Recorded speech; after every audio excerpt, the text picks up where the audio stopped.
Eu acho que é esse aqui. Bom, tá gravando.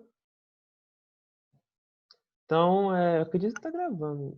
Deixa eu só ver aqui. Recording disappear. Acho que tá gravando. Deixa eu só tirar o compartilhamento de tela para ter certeza. Sim, tá gravando. Então, paz do Senhor a todos, sejam muito bem-vindos. Que Deus abençoe mais uma vez cada um aí que verdadeiramente se prontificou para estar aí aprendendo um pouco mais conosco. Vamos continuar nossa aula da semana passada. A gente parou mais ou menos aqui, na hora do legado do John Wesley. Ed Yatt, ele é o autor do livro 2000 anos de cristianismo carismático, esse livro aqui que eu apresentei na aula passada. É o livro que tenta defender a tese de que ao longo da história da igreja você sempre teve manifestações do Espírito, você sempre teve línguas puras e tudo mais, só que isso teve uma menor intensidade. Não que tenha cessado, mas que isso tenha, ao longo da história, diminuído a sua quantidade, né, de manifestações, e quando chegou no século XX acontece um estouro, né, acontece aí uma explosão de movimento carismático. Bom, então ele vai dizer o seguinte sobre o John Wesley para o movimento carismático. O maior legado de John Wesley para as próximas gerações foi a ênfase numa experiência que os cristãos devem buscar após experimentar o novo nascimento.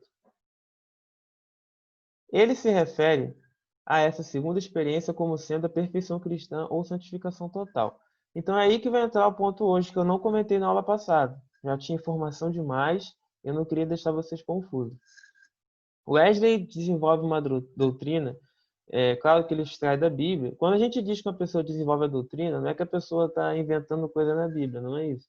Mas é que ele está organizando, ele está pegando os textos bíblicos, né, e está justificando ali uma forma de enxergar algum princípio bíblico, né, alguma doutrina para a igreja. Então, Wesley vai desenvolver aquilo que a gente chama de santificação total, ou perfeição cristã, ou inteira santificação. O nome é mais ou menos esse. Isso aqui é uma doutrina um pouco mal compreendida. Algumas pessoas falam até que Wesley acreditava em perfeccionismo, só que isso não é verdade. Wesley não falava que o cristão ia de fato atingir um estágio que ele nunca ia pecar mais, né? Isso aí, se for pegar os sermões de John Wesley, porque assim, Wesley ele não organizou o estudo dele, né? Toda os sermões dele e tudo mais, ele não organiza isso de maneira sistemática como João Calvino fez, que escreveu ali 4 volumes, com toda a sua teologia e tudo mais. Tem os sermões dele. É claro que os sermões de Wesley são altamente teológicos. São sermões ali que, se você juntar tudo ali de maneira organizada, você consegue uma boa teologia, digamos assim. Só que não está assim tão organizado quanto geralmente a gente está acostumado, como é o caso do João Calvino, né? Ou como a gente tem hoje nas famosas teologias sistemáticas, que a gente abre e tem lá doutrina de pecado, doutrina sobre salvação e assim vai. Então Wesley, ele em algumas pregações, ele tem, por exemplo, sobre a perfeição cristã. Ele vai falar sobre o que que seja isso. A ideia de perfeição que o Wesley tem aqui, a gente tem que tomar um pouco de cuidado. Não é perfeição no sentido latino. Quando você pega a palavra perfeição e você rastreia ela no seu sentido latino, a ideia é de feito por completo, né? Algo de fato que não tem nenhum defeito, coisa desse tipo, que é o termo que a gente está acostumado. Só que não é isso que o Wesley está dizendo. Lembra quando eu falei na aula passada que o John Wesley é um camarada que estudava muito, é um camarada que simplesmente, logo quando criança, aprendeu grego, aprendeu ali vários idiomas muito importantes no estudo das escrituras? Então, quando a gente fala sobre grego, ele justamente tem a ideia de perfeição proveniente do grego, que é teleosis. E quando você analisa essa palavra, a ideia não é de feito por completo. A ideia está ligada muito mais à finalidade ou um aspecto relacionado à maturidade cristã. Então, talvez um nome mais compreensível dessa doutrina seria a doutrina da maturidade cristã. O cristão ele vai amadurecendo, ele vai pecando menos ao longo da vida. Não é que ele atinge um estágio de perfeição, mas ele vai amadurecendo, né? Isso aqui é mais ou menos, tem a ver com aquela experiência que ele teve, a experiência do coração aquecido, em que a partir daquele momento ele amava mais a Deus, amava mais os seus irmãos. Então é mais ou menos isso. A perfeição cristã, quando o cristão, na perspectiva do John Wesley, ele atinge a perfeição cristã, ele tem essa busca por essa inteira santificação, ele recebe essa inteira santificação, é justamente isso. Ele tem agora uma capacidade de amar mais a Deus, tudo proveniente pelo Espírito, obviamente, mas ele ama mais a Deus, ele ama mais o seu próximo, ele frutifica mais na obra, pensando mais ou menos nesse sentido. É mais ou menos isso que o John Wesley fala de perfeição cristã. Então, a maturidade cristã. Algumas pessoas criticaram John Wesley. Ah, cara, tu botou o nome do negócio, só que dá para entender outra coisa. Tu não quer trocar esse nome, não? Aí o John Wesley, ele tenta contra-argumentar. Olha, ou melhor, o nome está escrito na Bíblia, né? Porque de fato aparece, né? Gênesis capítulo 17, versículo 1. Abraão anda na minha presença e ser perfeito, né? Então, o termo lá é perfeito mesmo. Então, por isso que o Wesley usa esse nome perfeição, porque ele extrai o termo da Bíblia.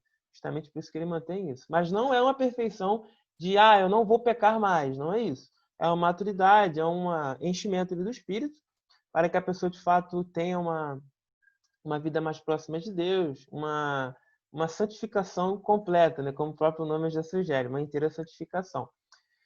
Para Wesley, essa experiência consistia num tamanho preenchimento do coração pelo amor de Deus, que o poder do pecado seria destruído e apareceria a santidade de vida. Então, mais ou menos isso aí que eu comentei com vocês.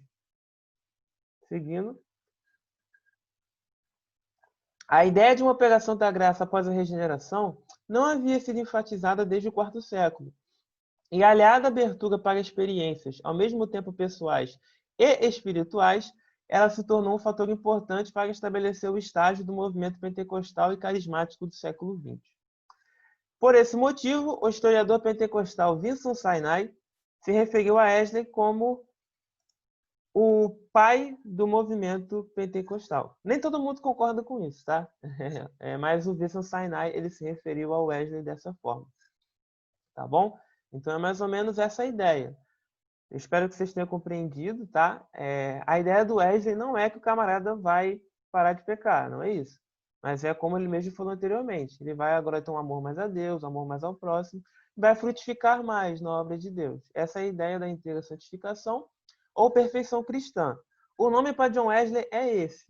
Só que Wesley tinha um amigo que vai tentar organizar o pensamento de John Wesley.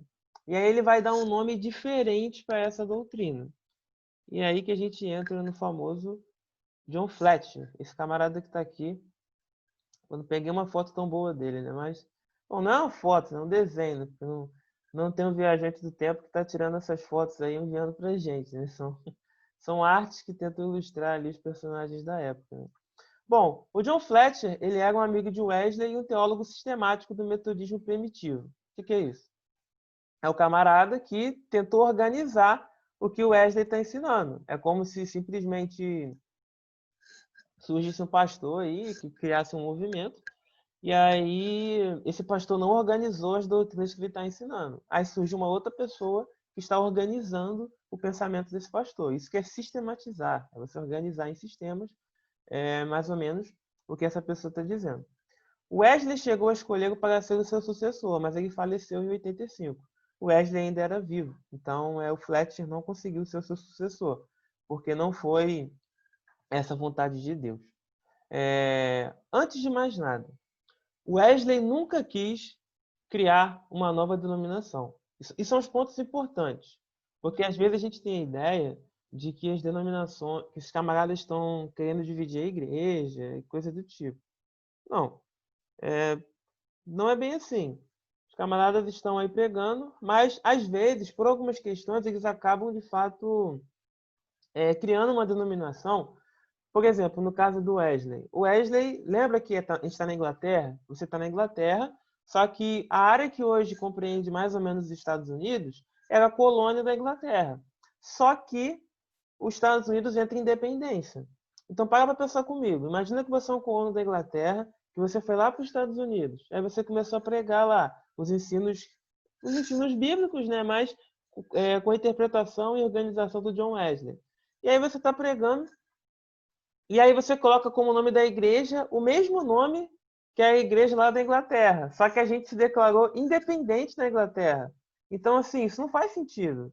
Não faz sentido eu simplesmente manter o mesmo nome, Igreja Anglicana, que o Wesley nunca quis sair da Igreja Anglicana, só que não faz sentido isso, porque agora os Estados Unidos é independente. Os Estados Unidos da América não tem nenhum vínculo agora com a Inglaterra. Então é interessante que haja um novo nome. Então eles fundam, como os metodistas ganharam esse nome, por serem extremamente metódicos, aí é fundada a IME, a Igreja Metodista Episcopal, lá nos Estados Unidos. Era uma igreja metodista, seguia ali esses princípios do John Wesley, e episcopal por causa da forma de governo, tá bom? Então é basicamente isso. Aí o que acontece? Isso para vocês entenderem, tá? Então o movimento metodista ele surge aqui, mas não porque o John Wesley realmente queria, não, vamos dividir tudo. Não, não é isso. Em um primeiro momento ele não está com essa ideia, ele não queria de fato romper com a igreja, mas infelizmente as circunstâncias fizeram com que isso viesse a acontecer. Fletcher ele vai utilizar o termo batismo no Espírito Santo para a santificação enfatizada por Wesley. É aqui que é o ponto. Porque o Fletcher vai ver lá o batismo que aconteceu no dia de Pentecostes, e ele vai falar que essa experiência que o Wesley está falando, como a inteira santificação, a perfeição cristã, ele vai entender, não é que o Wesley está dizendo isso, mas ele vai entender que essa experiência ela é diferente da conversão. Ele vai entender que uma coisa é você nascer de novo, outra coisa é você ser batizado no Espírito Santo. Então ele vai entender que existe uma segunda bênção. Ele vai entender que existe uma segunda obra da graça. E isso aqui, gente, é o que vai reger boa parte do movimento de santidade que vai surgir logo em seguida, tá bom? Então o Fletcher ele vai utilizar o termo batismo no Espírito Santo para aquela experiência que o John Wesley estava enfatizando, só que ele vai entender que ela de fato acontece depois da conversão. Então uma coisa é eu nascer de novo, que é de fato o estado em que o ser humano estava longe de Deus, morto em delitos e pecados. Por uma obra sobrenatural do Espírito Santo, ele nasce de novo, ele vem à vida, isso é uma coisa. E aqui o que o Fletcher está falando, que o batismo no Espírito Santo é uma outra coisa. É uma experiência que você vai ter com Deus ali, e a partir dessa experiência você vai ter um amor mais a Deus, um amor mais ao próximo, e vai demonstrar isso com uma vida de santidade, com o fruto do Espírito. É isso que o Fletcher está querendo dizer. E o nome vai pegar. O nome que o Fletcher vai dar para isso, batismo com o Espírito Santo, ou no Espírito Santo, a gente vai ver depois na parte doutrinária que a preposição grega ela admite ambas as possibilidades. Pode ser batismo com o Espírito Santo ou no Espírito Santo. Geralmente a gente fala batismo no Espírito Santo em paralelo com o batismo nas águas. Então é mais ou menos por isso que a gente usa mais batismo no Espírito Santo. Mas a gente vai ver que quando a gente estiver na parte doutrinária, que eu for explicar para vocês como é que os pentecostais entendem Atos e tudo mais, a gente vai ver que no grego a preposição ela admite ambas traduções. Pode ser com o batismo no. Tá certo? Até aí alguma dúvida, gente? Então, isso aqui não tem a ver ainda com o entendimento que a Assembleia de Deus tem sobre o batismo no Espírito Santo, mas é a primeira vez que o batismo no Espírito Santo é dado com uma experiência após a conversão. Então, isso aqui é importante, porque o nome vai pegar no movimento da santidade. Tá certo? Bom, se alguém tiver alguma dúvida, vocês podem colocar no chat, que aí eu tento responder da melhor maneira possível. Tá certo? Não estou olhando aqui no chat, não tem nada. Então vamos seguir. Espero que vocês estejam entendendo aí. E vamos lá. Continuando.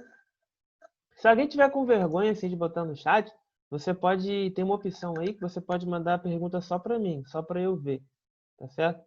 Se alguém tiver com vergonha assim, tudo mais, não tem problema nenhum, tá certo? O que você não pode é ficar com a sua dúvida, tá certo? Bom, vamos seguir. Então, o que acontece? Dando continuidade a isso, antes da gente entrar no movimento de santidade, eu queria falar sobre alguns pontos importantes no século XVIII ainda. Então, lembra do John Wesley e tudo mais? Ele tinha um amigo que a gente viu, chamado George Whitefield. George Whitefield ele se caracterizava por pregar ao ar livre. Ele que passa meio que o bastão ali para o John Wesley, na Inglaterra, e aí o George Whitefield vai para a Geórgia, vai lá para para aquele local mais ou menos próximo ali de onde o Wesley tinha ido embora. Ele vai pregar lá naquele local para os índios. E eu queria chamar a atenção para alguns avivamentos que tinham acontecido nesse local. Acontecem alguns avivamentos, alguns momentos de restauração, de um fervor maior pela obra de Deus, que os historiadores chamam de primeiro grande despertamento, que acontece mais ou menos nesse período aqui. O camarada que eu quero chamar a atenção para isso é o teólogo Jonathan Edwards. Jonathan Edwards, ele é um teólogo muito, muito importante. Ele tem sido redescoberto aí ultimamente. Ele tem sido popularizado por um pastor batista chamado John Piper. John Piper, ele usa muito Edwards na pregação. Em várias palestras dele, ele sempre fala muito do Edwards. Ele tenta popularizar os ensinos do Edwards. Muita coisa que o Edwards acredita a gente não concorda tanto, como pentecostais, mas o Edwards, ele tem um papel muito importante nesse período. Ele é usado grandemente por Deus durante um avivamento. É bom chamar atenção para alguns aspectos, né? O Edwards, ele é uma pessoa ali, mais ou menos, se não me engano, ele é o filho entre 10 irmãs, mais ou menos, né? Ele é criado numa casa ali com 10, toda com mulheres, né? Ele é o único homem, filho homem da família, então provavelmente deve ter tido alguma atenção especial nesse sentido. Ele é filho de gente meio famosinha, né? O avô dele tinha uma certa visibilidade e tudo mais lá na Nova Inglaterra. Nós estamos na Nova Inglaterra. Nova Inglaterra são um conjunto de 5 colônias que estão lá, onde nós entendemos que seja os Estados Unidos, aproximadamente, né, os Estados Unidos, mas ainda não é independente. A gente está ainda de 1726 até 1750, então não é independente ainda. Então o Edwards, ele vai se destacar bastante, ele vai ter uma criação muito boa pela parte dos seus pais. Ele vai ser aquilo que nós chamamos hoje de um nerdzinho, né? Ele vai estudar pra caramba. Ele vai, tipo John Wesley, aprender idiomas originais quando era criança, o grego e outros idiomas aí. Vai para a faculdade muito cedo. E é uma pessoa que vai ter uma experiência muito bonita com Deus, né? E vai também se preocupar com essa questão de uma vida de santidade, uma vida que demonstre frutos e tudo mais. Ele vai para a faculdade, né? Depois desse período lá da faculdade, ele se forma, ele tem uma argumentação filosófica também muito boa. Mas, bom, vamos para a parte que interessa para a gente. Ele vai pastorear uma igreja bem jovem, e aí vai pastorear ali e tudo mais, e vai começar a pregar uma série de coisas. As pregações do Edwards, elas não são muito confortáveis. São pregações assim que hoje talvez as pessoas escutariam e ficariam meio horrorizadas, né? A pregação do Edwards, assim, trocando em miúdos, ela te joga na lama assim no começo, ela expõe realmente a pecaminosidade humana e logo depois ele vem com a graça para mostrar como realmente Deus é gracioso, né? E Deus, ele, pela sua graça, ele realmente nos perdoa, né? E nos dá uma vida de santidade. Então, o Edwards, ele trabalha um pouco nesse sentido. Ele vai bem jovem pastorear a igreja, onde hoje o avô dele era o pastor, e nessa igreja que acontece o avivamento. Ele começa com essas pregações, começa a acontecer uma série de coisas, as pessoas começam a, de fato, mudar as suas vidas, mas o auge desse aspecto todo, relacionado a... O áudio desse... Alguém tá sem acesso ao áudio? Bom, não sei se... Colocaram aqui um comentário que não estou conseguindo ouvir. Só peço para quem estiver ouvindo, né, ou quem não estiver ouvindo, se puder, por gentileza, só confirmar para mim, por favor. Pode ser no chat aí mesmo. Só para ver se está me ouvindo direitinho, só para eu ter uma ideia. Então, o Edward, ele... Acho que já responderam aqui já. Deixa eu só ver. Estão ouvindo? Tá bom. Obrigado, gente. Então, o que acontece? O Edward, ele vai assumir essa igreja lá do pastor dele, do avô dele, e vai começar com essas pregações. O ponto culminante disso tudo é quando ele for convidado para pregar numa outra igreja, que ele vai pregar um sermão intitulado Pecadores nas mãos de um Deus irado. É um sermão bem impactante. Eu recomendo que vocês leiam. Eu vou colocar o link no grupo depois, para vocês darem uma olhada. Tem gratuito aí na internet. Tem até um livrinho também da CPAD com esse sermão. Super recomendo. Maravilhoso. Maravilhoso. E aí é um sermão bem impactante mesmo. Tem muitas imagens. O Edwards, ele usava muita natureza para exemplificar algumas coisas. É muito interessante. E assim, a galera fica desesperada. O pessoal fica assim, desesperado. E o Edwards, ele é um camarada tranquilão, assim. Ele não é aquele tipo de pregador vivalista, não. Aquele camarada que chega, tipo o George Whitefield, né? Que chora na pregação, que tem aquela questão toda. Não, o Jonathan Edwards, ele é bem tranquilo. Alguns dizem até que ele estava lendo o sermão, esse sermão, por exemplo. Então, ele é um camarada bem tranquilo, mas mesmo assim, Deus ele usa ele poderosamente. A primeira coisa que a gente aprende aqui é que, independente se eu tenho uma personalidade assim mais carismática, né, mais ali animada e tudo mais, ou uma personalidade mais tímida, né, como é o caso do Jonathan Edwards, independente disso, Deus ele de fato usa a pessoa, né? Isso é um ponto bem interessante. Quem faz essa obra é o Espírito Santo, né? Isso aí é um ponto bem relevante, né, desse aspecto. Acho isso bem interessante. E aí o Bernard tem essa mensagem e acontece aquele avivamento todo, né? As pessoas elas começam a subir nas colunas do templo onde elas estavam com medo de cair no inferno. E ele não consegue nem terminar a mensagem, ele tem que voltar no dia seguinte para concluir o sermão. Porque o sermão começa aterrorizante, mas o final ele é a graça de Deus, né? Como eu falei para vocês. Ele usa esse método em alguns sermões. Então, o Edward foi usado por Deus para essa ideia de avivamento. Só que o que começou a acontecer? Algumas pessoas que estavam participando desse mover e tudo mais, né, estavam chorando na presença de Deus. O Edward não condena isso, mas ele vai começar a ver algumas coisas estranhas acontecendo. Tem uma irmã, por exemplo, que lá da cidade, que recebe esse mover aí do espírito, ela simplesmente monta a cavalo e e vai embora pregar o evangelho. Larga os filhos dela, né? Larga o marido, larga todo mundo. Mas aí eles viram claramente que tinha um excesso nisso, né? Que não era bem assim que a coisa tinha que acontecer. A irmã tinha família, né? E aí depois acabaram julgando a situação dela e deixaram ela pregar só que a pé, né? Não de cavalo, para ela não ir muito longe. Mas a ideia geral aqui é que estava acontecendo alguns excessos. As pessoas que estavam participando do mover, né, chorando, aquela coisa toda, elas estavam, por exemplo, algumas delas, se achando melhores das outras que não tinham, por exemplo, essa experiência.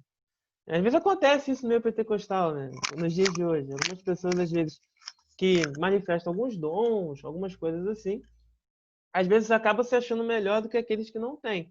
E o Edwards, ele acha isso estranho, porque ele vê, olha, é o Espírito que faz, só que o orgulho, soberba, é uma obra da carne, não pertence ao fruto do Espírito. Então tem alguma coisa errada nisso aí. Aí o Edwards, ele vai simplesmente escrever uma organização, ou melhor, uma teologia do avivamento, basicamente isso. Esse livro do Edwards, ele é essencial. Eu recomendo muito o livro Afeições Religiosas.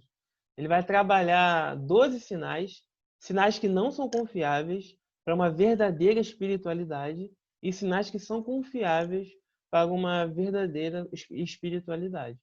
Então é muito interessante a gente ler esse livro dele, por isso que eu estou falando um pouco do Edwards. Ele foi traduzido recentemente pela editora Vida Nova, e o Edwards ele tem essa preocupação que é muito interessante de fato, é, tentar fazer uma teologia ali dessa questão envolvendo avivamento. Esse é um aspecto super relevante, muito interessante mesmo para os dias de hoje, principalmente com essa onda que a gente tinha, agora não está tendo tanto por causa da pandemia, mas antes com a questão dos congressos e tudo mais, que a gente vê muito aquele mover, aquela coisa toda, mas às vezes no dia seguinte não tem muita mudança de vida e tudo mais. A Edwards vai dizer que isso não é confiável. Não vai dizer que não é de Deus, não é isso. Mas ele vai dizer que esse choro, essas coisas todas, não são tão confiáveis assim. E vai justificar com muito embasamento bíblico, né, o que seriam os sinais mais confiáveis de uma verdadeira espiritualidade. Então é muito interessante esse aspecto. O Edwards ele é muito, para a gente, muito bom nesse sentido, porque ele vai, de fato, organizar toda uma teologia do avivamento que vai ser super importante até para os próximos avivamentos que vão surgir. No século seguinte, tem uma série de avivamentos também nos Estados Unidos, que ficou conhecido como o Segundo Grande Despertamento. Os Estados Unidos aqui, ele acaba de passar pela Guerra Civil, aquela coisa toda, a Guerra de Independência, né? E aí acontecem algumas coisas que acabam esfriando o pessoal mesmo. E a partir desse momento, mais renovação espiritual e tudo mais. E essa sistematização, essa organização que o Edward fez foi muito importante. O Edward e o George Whitefield acabaram se conhecendo. É bem interessante também nesse sentido. É interessante que o Edward ele tem um casamento muito bonito, né, com a Sarah. Eu tô falando disso porque na semana passada eu falei do John Wesley, né, e ele não... Infelizmente, o John Wesley teve alguns problemas no seu casamento. Né, mas o Edward com a Sarah Pierpont, ele tem uma relação muito bonita ali na teologia. E a gente pode perceber aí que é bem interessante isso, né? Às vezes algumas pessoas criticam alguns teólogos, né, que talvez não tiveram um casamento tão bom. Mas mesmo assim, o Edwards ele foi um teólogo assim muito bom e teve um romance muito bonito com a Sarah, né? Os biógrafos vão dizer que ele levava ela para passear a cavalo, tudo mais. E tem até alguns testemunhos da Sarah também relacionados ao avivamento. Tem algumas experiências também bem interessantes. Mas eu não vou aprofundar tanto nisso, que a aula hoje não é só sobre o Jonathan Edwards, tá bom? O mais importante que eu quero chamar a atenção para o Edwards é essa questão de uma teologia do avivamento, que para os dias de hoje é muito importante. É muito importante que a gente possa ter essa sistematização, esses sinais que mostram uma verdadeira espiritualidade, e não às vezes achar que qualquer choro, qualquer coisa assim que aconteça é de fato uma manifestação do Espírito, tá bom?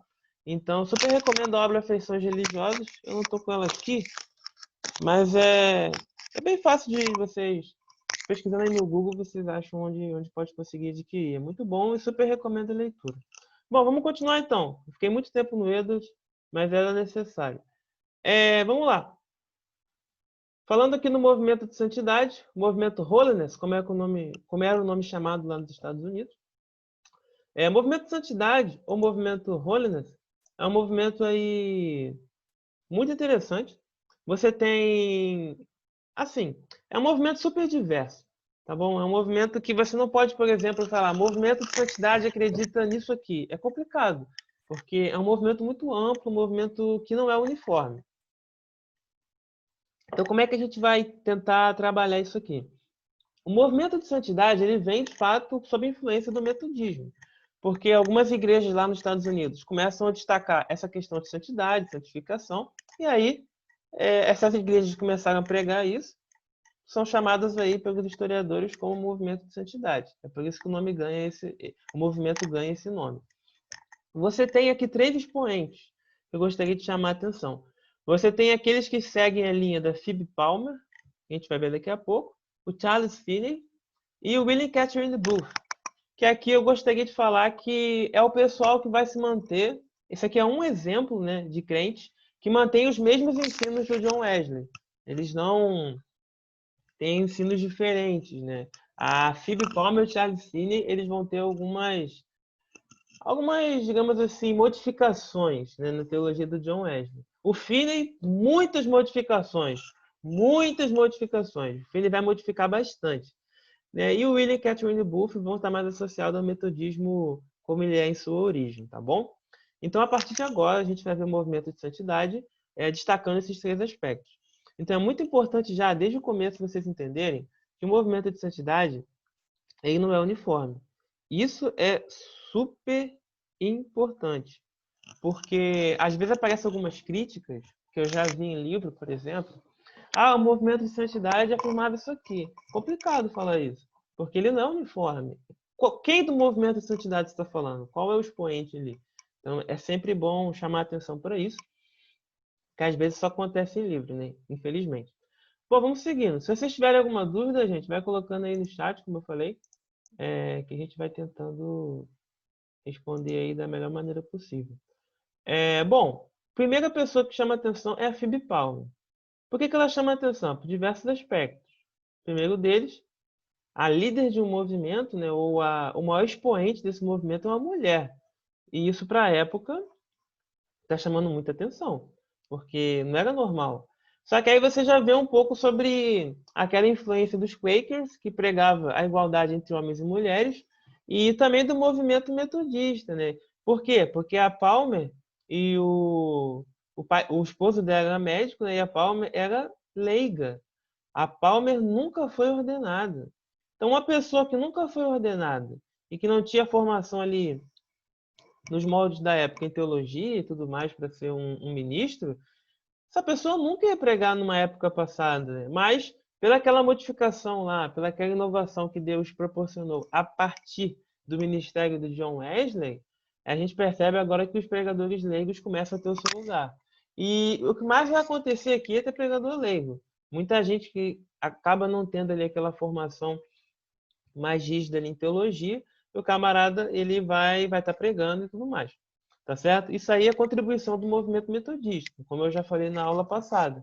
Isso continua até os dias de hoje. Quando a gente chegar na Assembleia de Deus no Brasil, a gente vai ver que muita gente que vai liderar a congregação, que vai liderar a igreja, não era formada em teologia. São pessoas leigas que estão ali tentando dar o seu melhor para Deus. Então, a Phoebe Palmer, ela era esposa do médico Dr. Walter Palmer e foi uma metodista leiga. Nunca foi ordenada e foi uma grande líder do movimento de santidade. Ela começou a criar, a partir de 1840, o Encontro da Terça para a Busca da Santidade. Então, um aspecto importante é ela começa a organizar alguns encontros na casa dela para poder, de fato, buscar mais essa experiência de santificação. Ela acredita na ideia do batismo no Espírito Santo, né, como uma obra distinta da conversão, como uma segunda obra da graça, só que ela vai desenvolver isso de uma forma diferente. Ela vai destacar 3 pontos para que isso de fato aconteça, né, que é uma inteira consagração a Deus, a fé e a confissão de pecados. Isso aí ficou conhecido como a teologia do altar, que foi desenvolvida pela Phoebe Palmer. Eu não vou entrar tanto nesse aspecto, até para vocês também não ficarem muito confusos pelo volume de informações, mas o que destaca na Palmer é o seguinte: primeiro, ela é uma mulher que está liderando um movimento. Nunca foi ordenada, né, mas está aí procurando dar o seu melhor, né, procurando aí, de fato, buscar a santidade, né, como o próprio nome já diz, como o próprio nome do movimento já diz. Ela foi uma grande escritora e ela vai, inclusive, editar uma revista. E aqui vai vir essa ideia de você ter revistas, né? Essa ideia de você ter uma revista falando dos principais aspectos do movimento, tudo mais.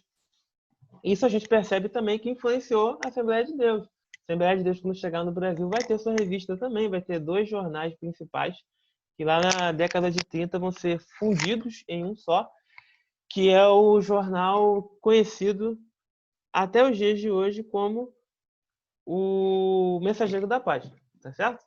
Vão ser 2 jornais lá que vão se fundir e vai ter esse periódico aí que vai falar sobre as principais ideias do movimento pentecostal, o Mensageiro da Paz. E aqui você tem a principal revista da época, que é The Guide to Holiness, que é o Guia para a Santidade. Ela foi editada entre o período que está no slide, de 64 até 74.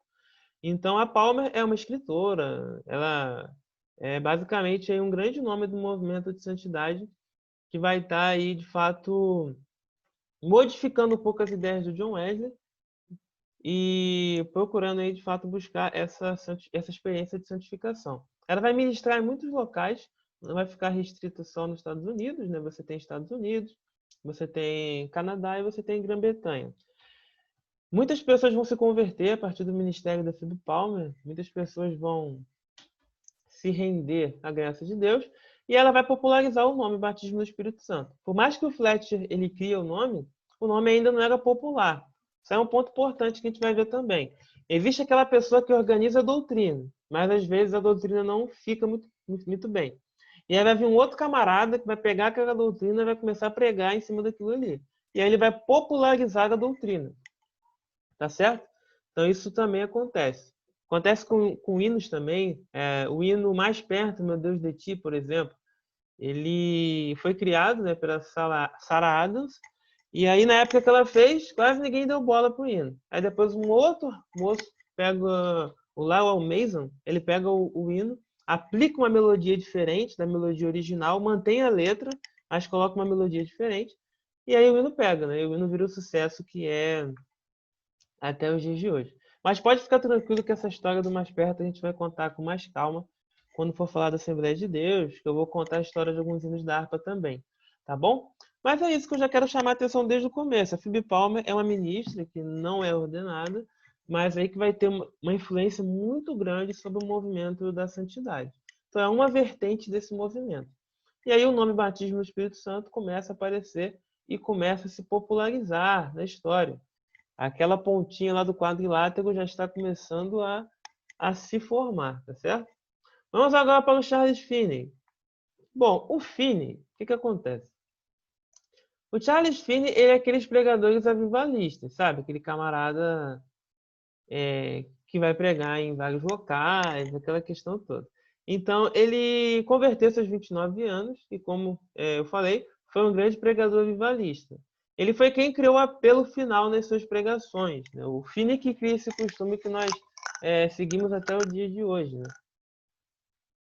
Você termina a sua mensagem, e aí você terminou a mensagem, o pessoal aí que quiser reconhecer a Cristo como Salvador, vai lá na frente que vai ganhar uma oração.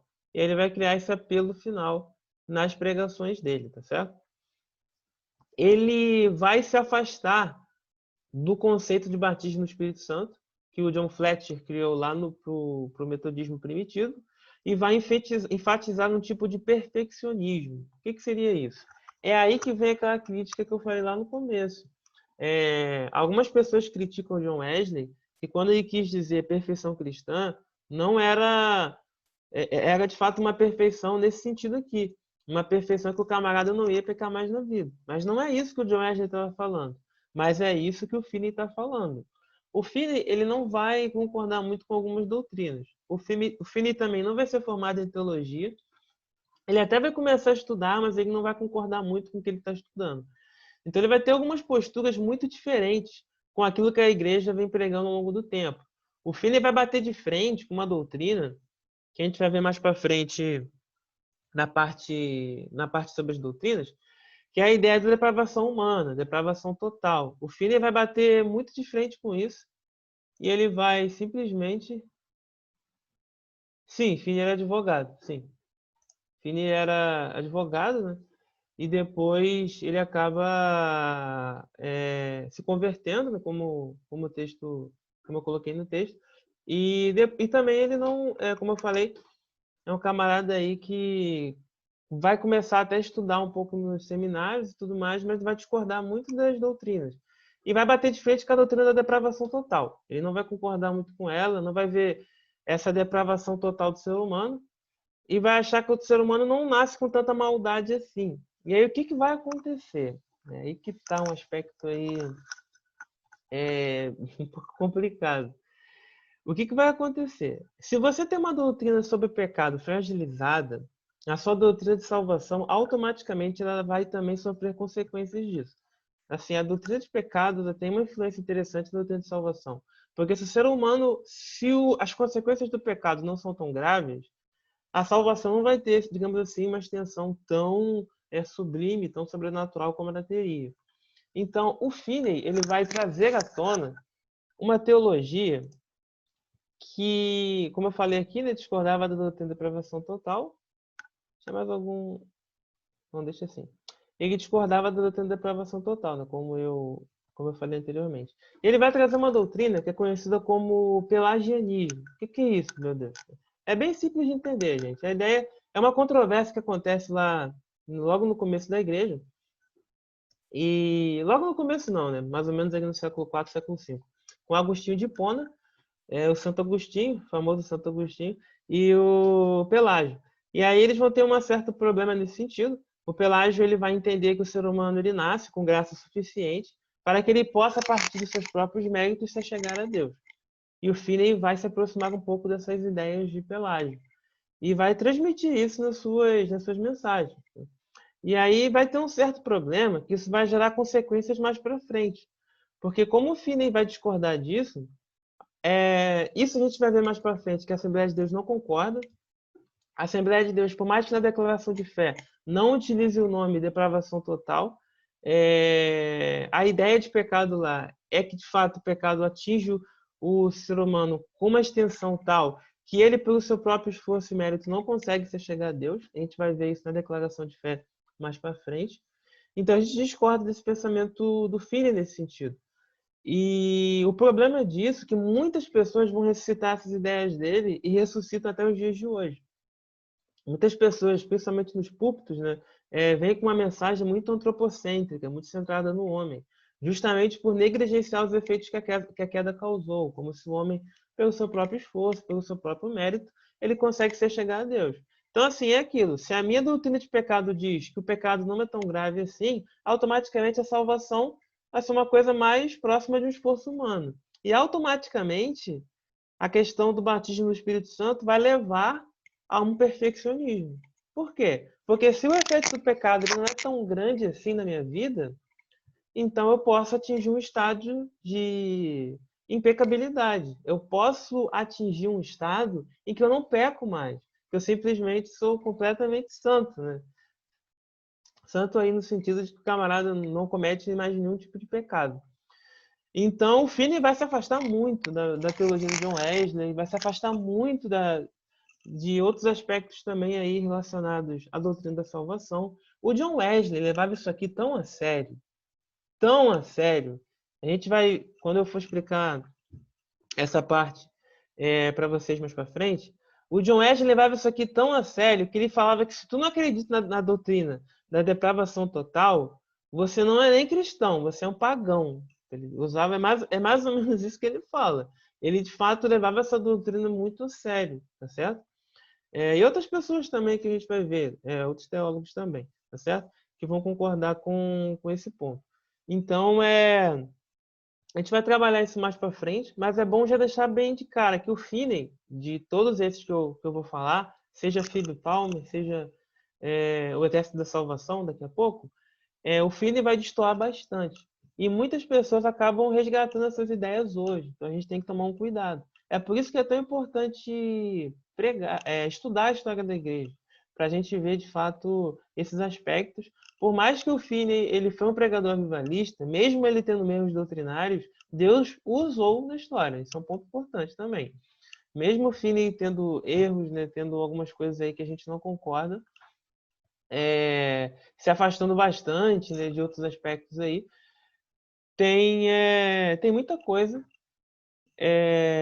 que ele fez que a gente percebe que foi um grande pregador avivalista, né? O Orlando Bower, no famoso livro A Voz da Fé, ele chama o Finney de um grande pregador avivalista. Ele pregava assim, e inaugura também essa ideia dessas cruzadas, né, que a galera vai pregando em vários lugares, e muitas pessoas vão se rendendo a Cristo a partir disso. Então, isso é um aspecto também aí muito interessante. Tá bom, gente? Então, aqui eu falei a palavra erro só no sentido de erro, comparando com aquilo que a Assembleia de Deus admite como correto, tá certo? A ideia não é fazer juízo de valor nas histórias, mas como a seminário é voltado para as doutrinas ligadas da Assembleia de Deus, por isso que eu fiz essa consideração, tá certo? A Assembleia de Deus discorda dessa teologia completamente do Finney. A CPAD, inclusive, fez a tradução da obra do Finney, a teologia sistemática do Finney. Embora a CPAD tenha traduzido, né, muito do conteúdo que está lá, a Assembleia de Deus não concorda, tá bom? Mas é mais ou menos nesse sentido. Espero que vocês tenham entendido como funciona mais ou menos a teologia do Finney, mas Deus usou grandemente. Né? Muitas vidas alcançaram a Cristo a partir do Finney e tudo mais. É um homem muito dedicado à oração, é um homem muito dedicado à leitura bíblica, mas é aquilo. Ele não era formado em teologia, né? Era uma pessoa que também discordava de como a coisa foi feita, né? De como algumas formações teológicas eram feitas na época. É por isso que ele tem esse distanciamento, tá bom? Bom, vamos seguir então. E aí o pessoal que tinha mais a ver com o metodismo primitivo, basicamente, eles são William e Catherine Booth, que é o pessoal que corresponde ao famoso Exército da Salvação. O Exército da Salvação, ele é basicamente inaugurado por esse casal. É um caso da teologia também muito interessante. William, ele era ministro metodista e a Catherine, a sua esposa, era pregadora. Uma coisa incomum para a época também, mais uma vez. É meio estranho você ter uma mulher como pregadora, mas influência Quaker, essas influências que foram perpetuando ao longo da história, que agora estão cada vez mais se tornando mais comuns, tá certo? O que acontecia? Essas outras partes do movimento de santidade, elas começaram a se afastar um pouco do metodismo primitivo, dos ensinos originais do John Wesley. Então, o que aconteceu? Muitas das outras igrejas começaram a atingir mais classes mais abastadas da sociedade. A partir do momento que essas pessoas começam a atingir pessoas mais bem-sucedidas, pessoas com uma condição financeira melhor, é natural que eles começam a esquecer um pouco dos mais pobres, né? Isso é uma coisa que acabou acontecendo aí na época. Então eles acabaram esquecendo um pouco sobre o pessoal mais pobre e tudo mais. E aí o movimento de santidade, na perspectiva de Catherine e William Booth, eles basicamente vão tentar resgatar isso. Porque lembra do John Wesley? O John Wesley é aquele personagem que ele simplesmente se preocupava com os mais pobres, né? Eles fizeram orfanatos, fizeram uma série de coisas lá. A escola dominical ela vem com um movimento metodista, na pessoa do Robert Hicks, e ela não só pregava a Bíblia, ela também educava as pessoas e tudo mais. Então é um aspecto muito interessante, que eles estavam muito preocupados com as classes mais humildes. E aí o movimento de santidade, em alguns pontos, começou a se esquecer um pouco disso. E aí essa parcela aqui do movimento de santidade surge como uma forma de resgatar essa questão, de resgatar também. Eles entendem que o homem precisa de salvação. Realmente, o ser humano ele precisa ser salvo através da pessoa de Jesus Cristo. No entanto, nós precisamos também ajudar essas pessoas com comida, com trabalho, com educação, com abrigo. E aí o Exército da Salvação ele vem nesse sentido, tá certo? Houve uma preocupação não apenas com a religiosidade das massas urbanas, mas também em auxiliá-los proporcionando comida, proporcionando trabalho e proporcionando abrigo. Tá certo, gente? Então, é mais ou menos essa tônica do Exército da Salvação. Ele vai resgatar um pouco os ensinos de John Wesley, que como a gente viu em Phoebe Palmer e em Charles Finney, acabaram ficando um pouco diferentes. E eles vão tentar resgatar um pouco isso. O movimento de santidade, só voltando um pouco no movimento de santidade, tem alguns pontos importantes também, como no caso do Exército da Salvação, alguns hinos da harpa surgem aqui, como a fonte transbordante. Eu acho, agora eu esqueci o número, acho que é 456. Agora eu não lembro. Uma fonte transbordante ela surge aqui, né? Era um pregador do Exército da Salvação, que ele acabou se envolvendo com alguns problemas, infelizmente. Ele começou a se afastar da presença de Deus e ele acabou sendo preso por isso. E aí a família dele abandonou ele e tudo mais. E ele ficou lá bem triste. E aí os colegas dele do Exército da Salvação visitaram ele, tentaram ali reanimar as suas forças. E ele teve um reencontro com Deus. Ele teve um reencontro com a fonte transbordante mais profunda do que o mar, né? Que é o que ele vai relatar no hino depois. Tá certo? O Frederick Bloom, né? Que é o autor da fonte transbordante. Então, muitos hinos da harpa surgem nesse momento. Você tem uma compositora que vai ganhar muito destaque nessa época, do movimento da santidade, a Fanny Crosby.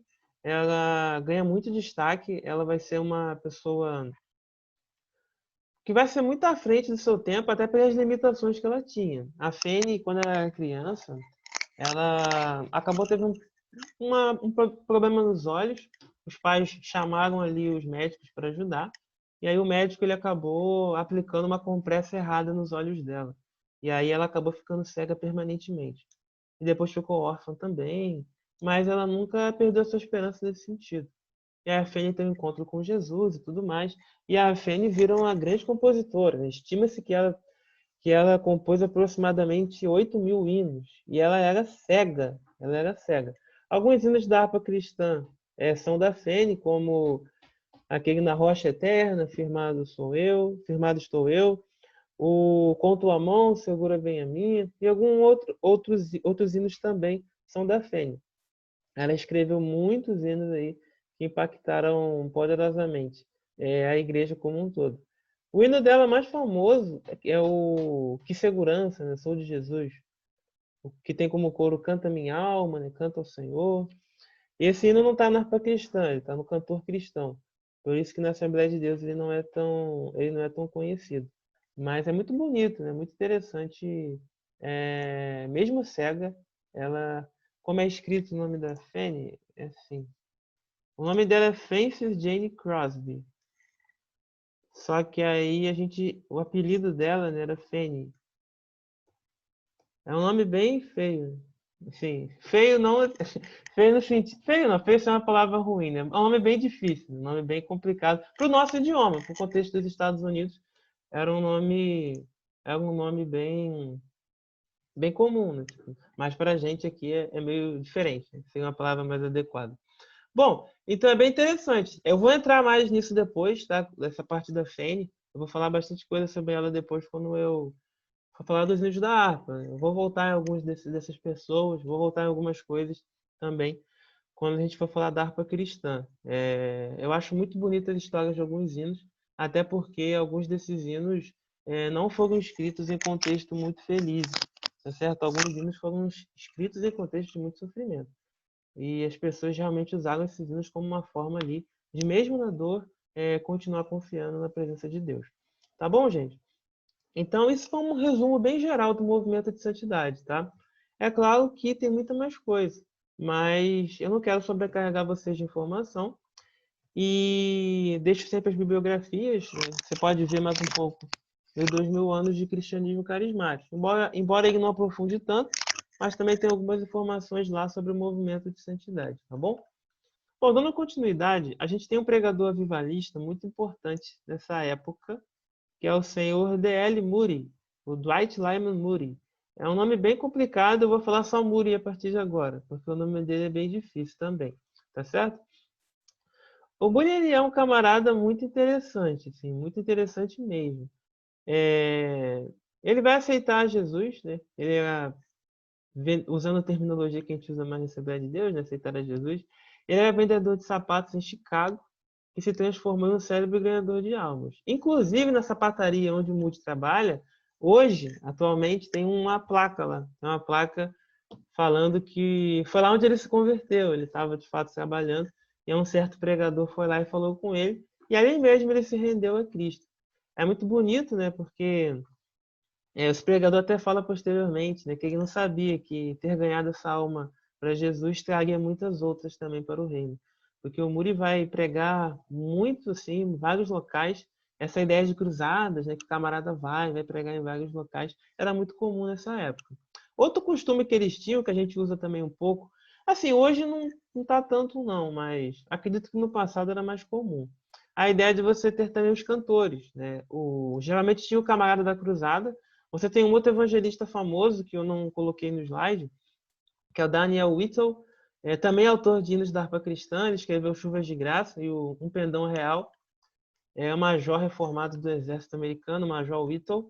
Ele é um evangelista e também um grande pregador. Ele tinha o cantor dele também, o camarada lá que fazia as composições e cantava alguns hinos. E a ideia do costume que se tinha aqui era justamente quando fazia o apelo, aquele costume lá do Finney, você chamar as pessoas, mas com uma melodia, né? Com um fundo musical ali, na hora que fosse fazer esse chamamento. Então, fazia esse chamado aí para as pessoas virem ouvir um pouco mais sobre a palavra, ou melhor, não ouvir um pouco mais, mas as pessoas virem se render a Jesus, e aí tinha esses cantores. O cantor que vai acompanhar o Muri vai ser o Ira David Sankey. Aí depois pega a tua harpa cristã e procura por Ira David Sankey. Vai ver que tem um monte de hino com o nome dele, né? Porque o Sankey era compositor também. Ele vai escrever muitos hinos também, que posteriormente vão entrar na harpa cristã. A harpa cristã, a maior parte dos hinos é de origem estrangeira. De cabeça agora, tem um hino que eu sei que tanto a melodia quanto a letra são brasileiras, que é o 142, né? O Canto do Pescador, que é do Paulo Leivas Macalão.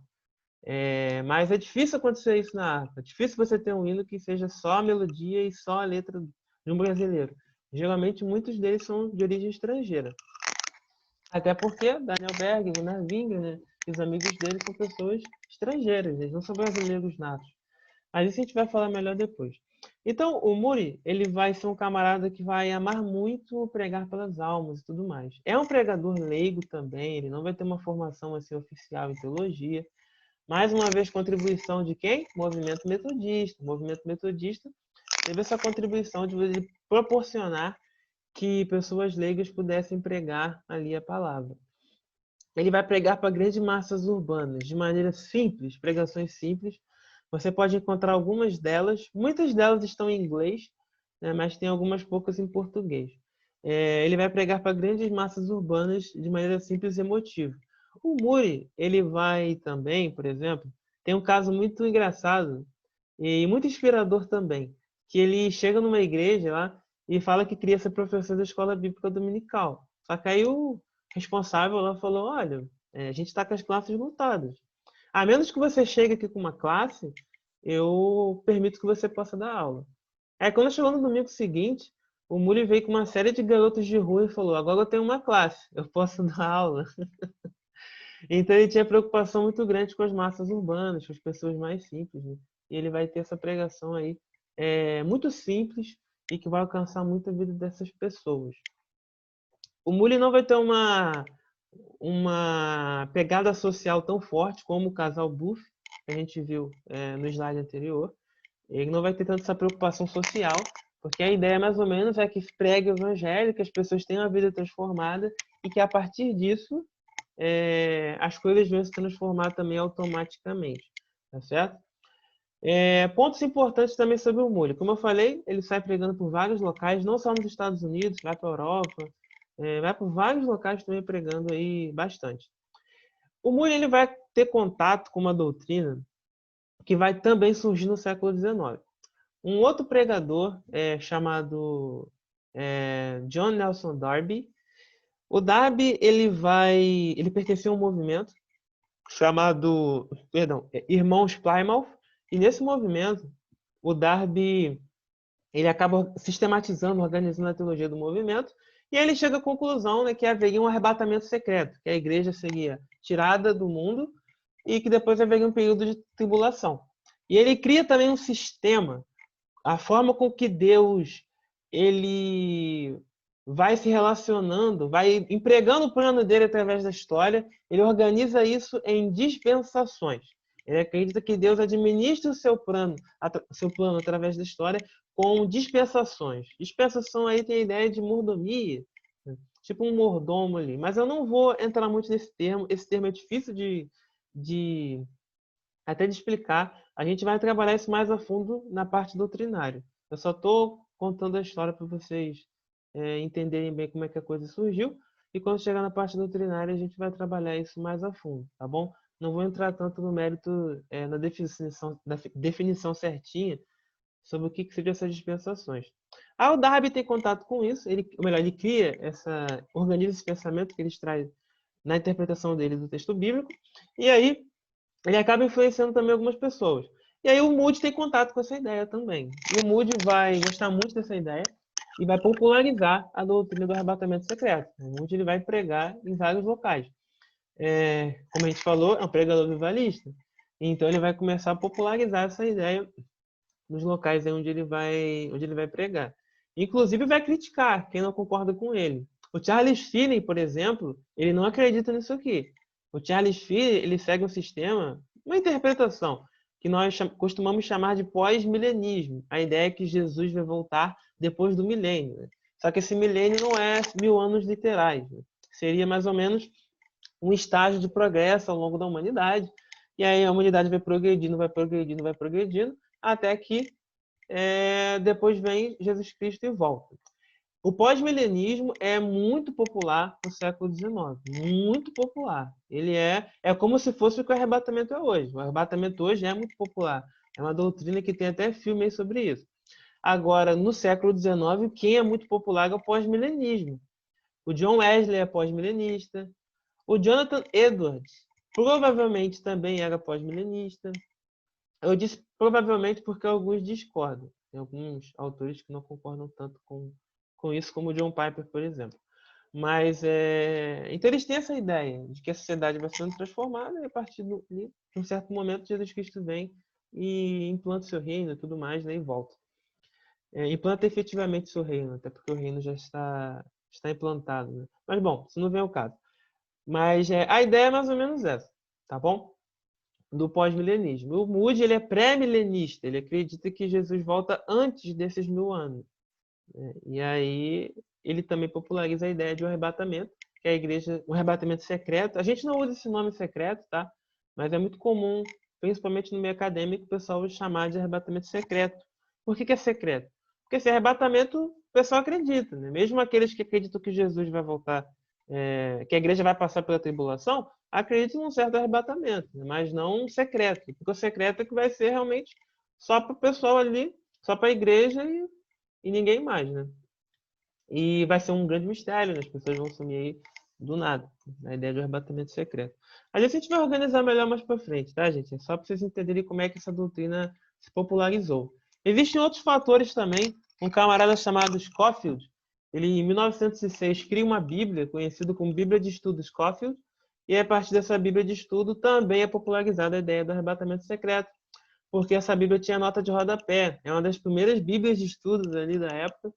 E as pessoas pegam a Bíblia e vão ver, olha aqui essa nota, realmente a igreja vai ser arrebatada. Então, popularizou bastante aí essa doutrina. Outro aspecto relevante é que o Scofield também acredita nessa ideia de dispensações.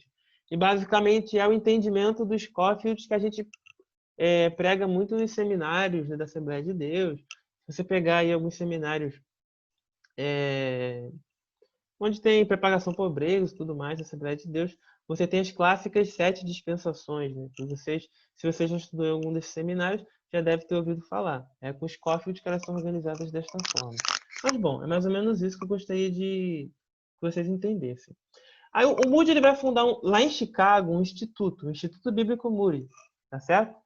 E o sucessor dele, o R. A. Torrey, ele vai popularizar a ideia do batismo no Espírito Santo como algo posterior à conversão através do Instituto Bíblico. Então, ele vai também ser mais um veículo para popularizar essa ideia de que o batismo no Espírito Santo é algo diferente da conversão.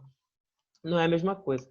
Porque para algumas igrejas, né, para alguns outros movimentos, o batismo com o Espírito Santo ele era de fato a própria conversão em si. O batismo nas águas, ele não insere a pessoa no corpo de membros ali, mas basicamente isso. Não é um testemunho público de que a pessoa reconhece Jesus e a partir daquele momento ela de fato está nascendo de novo, né? Tá basicamente não necessariamente nascendo de novo, né? Mas ela está dando um testemunho público, né, de que ela reconhece Jesus como seu Salvador e vai oficialmente fazer parte daquela igreja, da membresia daquela igreja. Então, o batismo no Espírito Santo, para outros movimentos, ele era a ideia de que o próprio Espírito estava inserindo essa pessoa no corpo de Cristo, né? Era essa a ideia a partir de uma interpretação de 1 Coríntios capítulo 12. A gente vai ver mais para frente isso também, mas já adiantando isso. Mas o R. A. Torrey, ele não concorda com esse ponto de vista e vai ajudar a popularizar a ideia de que o batismo ele é diferente da conversão, é algo distinto. E aí já está criando terreno para no século seguinte vir a ideia de que, de fato, o batismo no Espírito Santo ele é um revestimento de poder para o serviço cristão, para o testemunho, para a evangelização, e vai ser evidenciado, né, a partir das conclusões do século seguinte pelo falar em línguas. Até aí, alguém tem alguma dúvida? Alguém quer falar alguma coisa?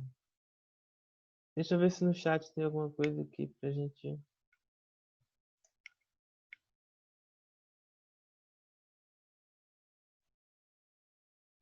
E eu respondi que eu coloquei o nome da Fene para todos. Deixa eu só responder aqui para todos. Pronto, agora foi para todo mundo. Se alguém tiver alguma dúvida, é só perguntar, gente, certo? Eu vou seguir aqui então os slides, tá bom? Então a gente agora voltando ao nosso panorama que a gente estabeleceu lá no começo, o que acontece? A gente terminou o movimento de santidade e a gente viu alguns desses pregadores, como Moody e uma série de outros aí de pregadores também. Tem outras pessoas que se destacam nesse momento, tem muitos outros pregadores, mas eu não vou alongar tanto, eu não vou entrar tanto em detalhes não. Vamos seguindo, até para não cansar vocês e vocês possam entender bem o assunto. E aí a gente entra agora no século XX. A gente vai entrar agora no avivamento da Rua Azusa, que basicamente aí agora que vai começar de fato a ser criado o terreno para o movimento pentecostal e para as nossas doutrinas fundamentais. O que acontece? Um camarada chamado Charles Fox Parham, ele vai ter uma contribuição muito interessante para esse movimento. O Parham, temos aqui, quando ele nasceu, né, ele nasce ainda no século XIX, e quando chegar no começo do século XX, Parham ele vai ter ele vai criar uma escola bíblica e tudo mais, ele vai criar uma série de estudos, uma escola bíblica que vai gerar um estudo bíblico ali, que vai chegar a algo muito próximo daquilo que nós entendemos como o batismo no Espírito Santo. Então, Charles Fox Parham, ele foi um pregador itinerante que teve influências dos metodistas, do movimento de santidade e dos Quakers. A esposa Sarah, a esposa do Parham, ela era uma Quaker. Lembrando do movimento Quaker da aula passada. Se você não assistiu a aula passada, pode assistir, porque vai estar gravada, né? Então, se você deseja assistir, ela está gravada lá, eu coloquei ela no grupo, tá certo? Aí você vai poder conhecer melhor os Quakers. Eu falei um pouco lá dos Quakers nessa aula. Então, Charles Fox Parham, ele teve essa influência desses movimentos, dos metodistas, do próprio movimento de santidade, sim, dos Quakers também. Quando chega em outubro de 1900, no finalzinho do século XIX, ele, juntamente com a sua esposa, ele cria uma escola bíblica, a Escola Bíblica Bethel, lá em Topeka do Kansas, nos Estados Unidos. O que acontece? A Escola Bíblica do Parham, ela não tinha nenhuma mensalidade, né? Era algo bem diferente. A ideia, realmente, ao invés deles darem uma mensalidade, deles pagarem um valor ali fixo, seria eles concordarem em buscar a Deus através da oração e do trabalho ali naquela igreja. Então, é isso que eles vão fazer. Eles vão buscar a Deus ali através da oração. Existe uma torre, né, de oração. Eu não sei se eu cheguei a colocar isso no texto. Não coloquei no texto. Mas acho que eu coloquei lá na apostila de vocês. Existia uma torre que ficava lá 24 horas de oração. Então, orava um camarada, daqui a pouco ia outro lá orar. Então, aqui já vem um aspecto muito importante para esses avivamentos. O pessoal ora muito, tá? O pessoal realmente está engajado, está muito comprometido com a rotina de oração. Isso é um ponto muito relevante. E o movimento pentecostal, ele começa com o quê? Com uma escola bíblica. Escola Bíblica Bethel. Então, é outro ponto relevante, né? Aí, às vezes a gente quer avivamento, a gente quer um monte de coisa, né? Mas não se tem muito interesse pela oração, não se tem muito interesse pelas escolas bíblicas. Sim, não tem avivamento ao longo da história da igreja que você tem esse mover do Espírito sem uma busca através de oração, sem uma aproximação mais firme e mais constante das Escrituras. Não querem um avivamento que despreze as Escrituras, que despreze a oração. Isso não vai acontecer. Isso não é avivamento. Isso aí é uma emoção, como o Edward vai falar no livro dele. Não é uma afeição, não é algo ali realmente mais profundo e tudo mais duradouro. Então tinha essa torre de oração lá. E o que o Parham vai fazer? O Parham vai ter o seguinte entendimento, que é basicamente o entendimento que a gente tem com o batismo no Espírito Santo. O batismo no Espírito Santo, ele é um revestimento de poder para dar testemunho de Jesus, para o serviço cristão. Então, é essa a ideia de batismo no Espírito Santo. Aí o Parham vai desafiar os seus alunos. Ele vai simplesmente desafiar os seus alunos a procurarem evidência desse batismo. E olha, tem alguns casos aqui no livro de Atos e eu gostaria que vocês estudassem o texto bíblico para chegarem a alguma conclusão, tá certo? Então, aí ele viaja um tempo e depois retorna. Quando ele retorna, os alunos chegam à seguinte conclusão. Parham, a gente vê aqui os textos de Atos dos Apóstolos, chegamos à conclusão que a evidência para o batismo no Espírito Santo é o falar em línguas. Então, isso é um ponto muito importante, gente. Assim, o movimento pentecostal, às vezes, é acusado como um movimento que não está muito ligado à Bíblia, que as pessoas não gostam muito de Bíblia, só que isso não é verdade, né? O começo aqui do movimento é uma escola bíblica muito dedicada à oração, muito dedicada ao ensino bíblico. O pessoal aí está completamente voltado, né, para a Bíblia e está tirando as suas conclusões a partir do texto bíblico. Então, esse é um ponto aí muito importante a se destacar, que às vezes alguns críticos do movimento não levam em consideração. Então, o batismo no Espírito ele deveria ser acompanhado pelo dom de línguas. Essa é a conclusão que eles chegam. E aí, eles fazem um culto na virada do ano, na virada do século XIX para o século XX, de 1900 para 1901. É curioso isso, né? Na virada de século, né? Na virada do século, A irmã Agnes Osman, ela vai pedir para o Parham orar por ela, para que ela pudesse receber o batismo no Espírito Santo. E aí ele vai orar por ela nesse culto de virada do ano. E aí ela vai começar a falar em outras línguas, o que vai ser interpretado por todos ali como sinal, como evidência para o batismo no Espírito Santo. Isso é um ponto também muito interessante, né? É aí que vai começar, de fato, o movimento pentecostal. A partir disso, todos os outros começam também a buscar esse batismo, eles começam a receber esse revestimento de poder. E existe uma ênfase muito forte no evangelismo, né? Como a gente acabou de ver. Olha, se o batismo no Espírito Santo ele é para testemunho de Jesus, para o serviço cristão, a consequência óbvia disso é a questão da evangelização. Existe uma preocupação muito firme para, de fato, o evangelismo. Conclusão que eles vão chegar ali pelo texto de Atos, né? Você tem Pedro, né, um camarada mais tranquilo, e simplesmente ele era meio temeroso e tudo mais, né, como a gente percebe ali nos textos bíblicos, né, nos evangelhos. E o que vai acontecer? Quando Pedro recebe esse batismo no Espírito Santo, ele vai, prega ali, e quase 3.000 almas se rendem a Jesus. Então, é um ponto aí interessante, né? A ideia do revestimento de poder para testemunho. É isso que eles estão querendo dizer, tá certo? Mas o entendimento pentecostal mais à frente a gente vai ver. Na verdade, isso aqui só vai ser organizado mesmo, a ideia de uma justificativa mais acadêmica para o movimento pentecostal aí e tudo mais, para as conclusões do movimento pentecostal, surge mais na década de 80. Surge com muita força na década de 80, principalmente com uma obra que foi traduzida recentemente para o português, a Teologia Carismática de Lucas, do Roger Stromstad. A gente vai ver também com mais detalhes aí mais à frente. É uma obra muito importante para quem quiser entender também mais a fundo o movimento pentecostal. A mesma coisa também quando eu falei do arrebatamento, a ideia do dispensacionalismo, das dispensações, e também o arrebatamento secreto, isso são coisas diferentes, tá? Mas a gente vai ver mais para frente.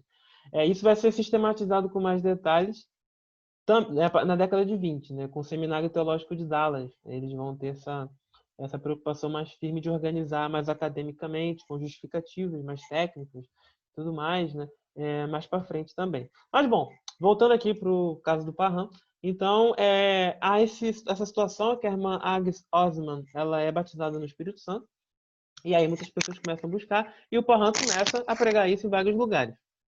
E aí começa, né, o fogo do Espírito começou. E aí, quando chega em 1905, o Parham foi para Bryan Hall, em Houston, no Texas, e ele foi fazer uma campanha de avivamento nesse lugar, tá certo? E o que foi que aconteceu? Ele, quando estava lá, ele abriu um colégio bíblico de curta duração. E aí tinha um filho de ex-escravos, um camarada chamado William Joseph Seymour. Ele queria muito participar. Ele era pregador numa igreja lá proveniente do movimento de santidade. Ele queria muito participar dessa escola bíblica do Charles Fox Parham. Só que nós temos um problema. Nós estamos no começo do século XX e existiam algumas leis chamadas leis de Jim Crow, que eram algumas leis de segregação racial. Negros e brancos não poderiam ocupar o mesmo local em salas, não poderiam usar os mesmos banheiros, né? O racismo ele fazia parte da Constituição dos Estados Unidos. Isso só vai mudar mesmo com o Martin Luther King. Mas, na época, isso é algo que estava na Constituição. Embora o racismo ainda exista, tanto nos Estados Unidos também, no Brasil e no mundo, né? Mas ele não está na Constituição atualmente dos Estados Unidos, né? Mas aqui, nesse momento, existe uma lei nisso. Então, o racismo ele é constitucional, infelizmente, nesse momento. E aí o Seymour queria muito participar da escola bíblica, só que ele não podia, porque ele é negro. Ele não podia ficar no mesmo lugar ali, na mesma sala e tudo mais. E aí o Seymour participou, só que com algumas restrições. Aí o Parham, mesmo assim, ele permite o Seymour participe, só que o Seymour vai ficar numa sala ao lado, né? Como se a gente estivesse aqui estudando, né? E aí o Seymour ficasse do lado de fora, né? Algo mais ou menos nesse sentido. Mas mesmo assim ele vai e tenta participar, mesmo com essas restrições. E ele escuta de fato aquela mensagem, e aquilo aquece o coração do William Seymour. Ele realmente entende, em um primeiro momento, ele entende que o batismo no Espírito Santo é esse revestimento de poder e ele é algo evidenciado pelo falar em línguas. Em um primeiro momento, o Seymour vai mudar depois de opinião. Mas daqui a pouco a gente vai ver isso. Outro ponto importante. Esse batismo no Espírito Santo ele não é necessariamente igual ao que a gente fala hoje. Porque o que acontece? Lembra que eu falei do movimento metodista? O cara nasceu de novo e se converteu. Isso é uma primeira obra da graça. Aí você tem a santificação, a inteira santificação lá do John Wesley. Aí entenderam isso como uma segunda obra da graça. Esse batismo no Espírito Santo seria uma terceira obra da graça, certo? Nesse sentido. Mas isso vai mudar depois. Né? Atualmente, a Assembleia de Deus ela não entende assim. Ela nem usa esses nomes de obra da graça. Na verdade, entende tudo como uma coisa só. De fato, quando a pessoa ela foi regenerada, ela nasceu de novo, ela foi justificada, ela também foi santificada, embora o processo de santificação seja progressivo. Mas entende-se que é uma obra consumada. E a gente vai entender isso mais para frente, ainda na aula de hoje, porque vai ter uma controvérsia na Rua Azul envolvendo isso. Mas, bom, voltando para o Seymour, então o servo vai estar lá sentado e vai entender a ideia do batismo no Espírito Santo, um revestimento de poder para que ele pudesse dar testemunho. Ele acredita nisso e não fica muito tempo na escola, ele não chega a cumprir todas as aulas, mas só o que ele ouviu ali já aquece o coração dele, ele começa a buscar esse poder aí do Espírito. E aí tem uma fala dele muito interessante. Antes que eu conhecesse o Parham, uma fome tão intensa por mais de Deus habitou no meu coração, que eu orei 5 horas diárias durante 2 anos e meio. Fui a Los Angeles e lá a fome aumentou. O Espírito disse, ore mais. Mas, Senhor, estou orando 5 horas por dia. Aumentei minhas horas diárias de oração para 7 durante mais 1 ano e meio. Orei para que Deus me desse o que Parham pregou, o verdadeiro Espírito Santo e o fogo com línguas, com o amor e o poder de Deus, como foi dado aos apóstolos. Então, mais uma vez, a gente tem uma intensa ênfase na Bíblia e na oração. O pessoal ora bastante. Eu falei anteriormente que existia uma torre lá na Escola Bíblica Betel, que eles oravam 24 horas por dia. Claro que o camarada não ficava orando 24 horas por dia, mas era um sistema de revezamento, de maneira que a todo tempo tinha alguém orando lá na torre, tá certo? Aqui está a referência, né? Não cheguei a ajeitar aqui, mas quando eu for passar para vocês eu coloco a referência direitinho. Em 1906, o Seymour recebe um convite para que ele pudesse pastorear uma igreja em Los Angeles, lá na Califórnia. Então, ele vai lá pregar nesse local. E é um ponto também muito interessante. Ele chega a pastorear na igreja, só que ele começa a pregar. Ele abre em Atos capítulo 2 e começa a falar disso aí, né? Do batismo no Espírito Santo, como revestimento de poder, tudo mais, tudo mais, tudo mais. Aí, quando ele volta, a igreja está com cadeado. O pessoal simplesmente não concordou com a doutrina, né? A irmã que era responsável lá para a igreja não concordou com o que ele estava pregando e não deixaram o sermão continuar pregando. Aí ele acaba se reunindo na casa de alguns irmãos em determinado local, por causa desses problemas doutrinários. E aí eles começam a ali buscar o poder de Deus, buscar ali de fato esse batismo no Espírito Santo, esse revestimento de poder. E aí o local começa a encher e o teto chega até a desabar desse local, né? Então eles estavam precisando de um outro local para poder, de fato, buscarem mais a Deus. Eles acham ali a Rua Azusa, um local que estava bem abandonado. E lá eles se estabelecem nesse galpão e fundam a Missão da Fé Apostólica, que aí, como o nome da Rua Azusa, e ali aconteceu um grande avivamento, aconteceu aquilo que nós chamamos de avivamento da Rua Azusa, justamente nisso. Em 9 de abril de 1906, diversos crentes começaram a falar em línguas, e aí nós temos o galpão, o movimento da fé apostólica, né? Ou melhor, a missão da fé apostólica. Você tem aí, logo no começo do século XX, o avivamento da Rua Azul. Esse aqui é o William Seymour. Você vê que a ideia de arrebatamento, a ideia da volta de Jesus é muito forte, né? Até aqui no carro. Né? Jesus está voltando, Jesus em breve voltará, Jesus está voltando. Prepare-se. Né? Então, essa ideia é bem forte, né? Logo no começo aqui. É porque uma coisa fica atrelada à outra, né? Está sendo enfatizado esse revestimento de poder para o testemunho, para de fato, para testemunhar de Jesus. Então, automaticamente, né? Como Deus está derramando ele do seu espírito, entende-se a partir disso que de fato, como consequência clara disso, que a vida de Jesus está se aproximando, né? Como ele estivesse preparando o terreno para a colheita. Então, uma coisa sempre vai puxando a outra, né? Existe essa ênfase nesse sentido. É por isso que muitos definem o pentecostalismo clássico como primeiro, justamente com isso. É um movimento que acredita que o batismo do Espírito Santo é um revestimento de poder para o testemunho cristão, para o serviço, e pode ser evidenciado pelo dom de línguas, né? Como vai ser pregado aqui, né, inicialmente, o sermão vai mudar de ideia posteriormente. A Assembleia de Deus é bem taxativa quanto a isso na declaração de fé. Na declaração de fé a gente vai ver depois, mas já adiantando, está bem claro lá, batismo do Espírito Santo, evidenciado pelo dom de línguas, né? Isso aí tá bem claro lá na declaração de fé das Assembleias de Deus. Isso a gente vai ver posteriormente como se justifica isso biblicamente, conforme o credo da conforme o credo das Assembleias de Deus. Então tem muita aquela ideia, né, de que o Pentecostes havia chegado. E eles tinham um periódico mensal, né? Lembra que eu falei para vocês que o pessoal tem essa ideia de ficar publicando jornais e tudo mais? Então você tem, ó, a fé apostólica, o Pentecostes chegou, né? Então, o Los Angeles está sendo visitado por um avivamento. Então é mais ou menos isso. Você tem a ideia de um avivamento, o nome ficou Avivamento da Rua Azusa, porque a rua era Azusa, o nome da rua, lá em Los Angeles, tá bom?